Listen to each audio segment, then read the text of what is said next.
ಪ್ರಪಂಚ ಎನ್ನುವಂಥದ್ದು ಪರಿವರ್ತನಾಶೀಲವಾಗಿರುವಂಥದ್ದು. ಪರಿವರ್ತನಾಶೀಲವಾದಂತಹ ಪ್ರಪಂಚದಲ್ಲಿ ಬದಲಾವಣೆಗಳೆನ್ನುವಂಥದ್ದು ಸಹಜ ಪ್ರಕ್ರಿಯೆ ಎನ್ನುವ ಹೌದು. ಆದರೆ ಆಗುವಂತಹ ಬದಲಾವಣೆಗಳು ಹೇಗಿರ್ಬೇಕು, ಅದನ್ನ ಪ್ರಾಜ್ಞರು ಒಪ್ಪುವ ಸ್ಥಿತಿಯಲ್ಲಿರ್ಬೇಕು. ಅಲ್ಲ, ಜಗತ್ತು ಅದನ್ನ ಒಪ್ಪಬೇಕು. ಇವತ್ತು ನಿನ್ನನ್ನ ನೋಡ್ತಾ ಇದ್ದೇನೆ, ಅಲ್ಲ ನೀನು ಮಾಡುವ ಕೆಲಸದ ಬಗ್ಗೆ ನಿನಗೆ ಪ್ರಜ್ಞೆ ಉಂಟಾ ಅಂತ ಕೇಳುದು ನಾನು. ಯಾಕೆ ಹೇಳಿದೆ ಈ ಮಾತನ್ನ?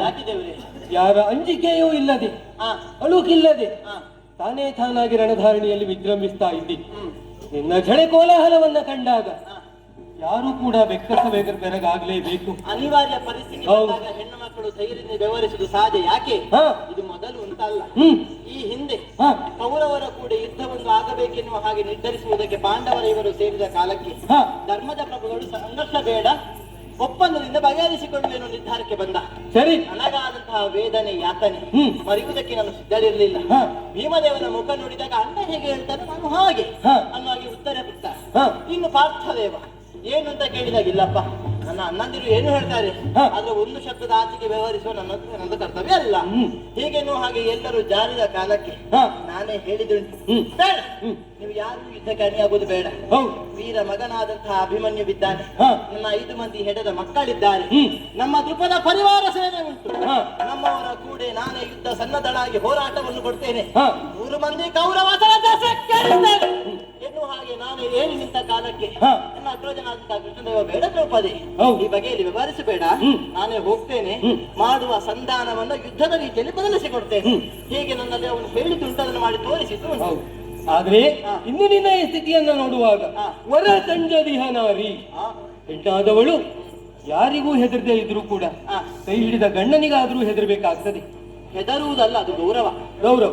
ಆದ್ರೆ ಇವತ್ತು ನೀನು ಮಾಡಿದ್ದೇನು, ಕೈ ಹಿಡಿದ ಗಂಡನನ್ನೇ ಗಾರುಗೇಡಿಸುವುದರ ಮೂಲಕವಾಗಿ ತಾನೇ ತಾನಾಗಿ ರಣಧಾರಿಣಿಯಲ್ಲಿ ವಿಜೃಂಭಿಸ್ತಾ ಇದೆಯಾ. ಹೌದಷ್ಟೇ.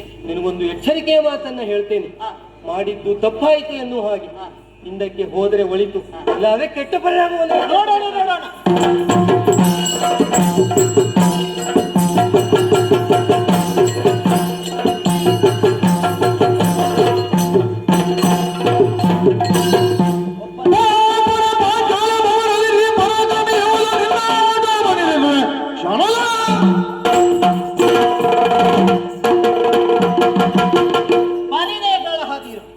ನೀನು ಧರಿಸಿದ ಶೂಲ, ನನ್ನ ಕೈವಶವಾದ ಕಾಲಾಂತಕನಾದಂತಹ ನಿನ್ನ ಬೆಂಗಾವಲಿಗೆ ಯಾರು ಬರ್ತಾರೆ ನೋಡ್ತೇನೆ.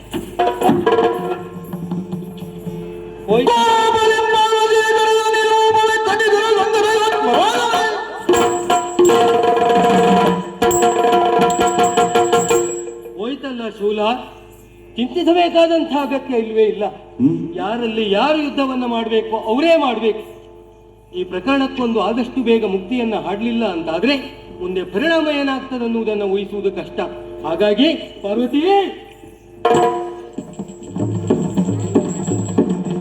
ಸ್ವಾಮಿ ಕರೆದಿರ? ಪಾರ್ವತಿ, ನಿಮ್ಮ ಮುಖ ಈ ರೀತಿ ಕಣ್ಣೆಲ್ಲ ಕೆಂಪು, ತುಟಿ ಅದುರುತ್ತಿದೆ, ಕ್ರೋಧದಿಂದ ಮೈಯೆಲ್ಲ ನಡುಗುತ್ತೆ. ನಿಮ್ಮ ಶೂಲವೆಲ್ಲಿ ಸ್ವಾಮಿ? ಪಾರ್ವತಿ, ಏನಾಯಿತು? ನಡೆದಂತಹ ವಿಚಾರಗಳನ್ನು ನಿಮಗೆ ಪ್ರತ್ಯೇಕವಾಗಿ ತಿಳಿಸಬೇಕಾದಂತ ಅಗತ್ಯ ಇಲ್ಲ. ನಡೆದಂತಹ ಯುದ್ಧದಲ್ಲಿ ದ್ರೌಪದಿಯಿಂದ ನನ್ನ ಪಾಲಿಗೆ ಸೋಲಾಗಿದೆ. ಆಕೆಯಿಂದ ನಿಮಗೆ ಪರಾಭವ. ಹೌದು, ನಾನೇನಾದ್ರೂ ಜಯಶೀಲ ಆಗ್ಬೇಕು ಅಂತಾದ್ರೆ ನೀನು ಕೆಲಸ ಮಾಡ್ಬೇಕು. ನಾನೇ ಅವಳಿಗೊಂದು ಗತಿ ಕಾಣಿಸ್ಬೇಕು ಅಂತಾದ್ರೆ ಪ್ರಪಂಚದಲ್ಲಿ ನಿನ್ನನ್ನ ಬಿಟ್ಟರೆ ಬೇರೆ ಯಾರಿಲ್ಲ ಅಂತ ಹೇಳಿ ನಿನ್ನನ್ನ ಕರೆದರು.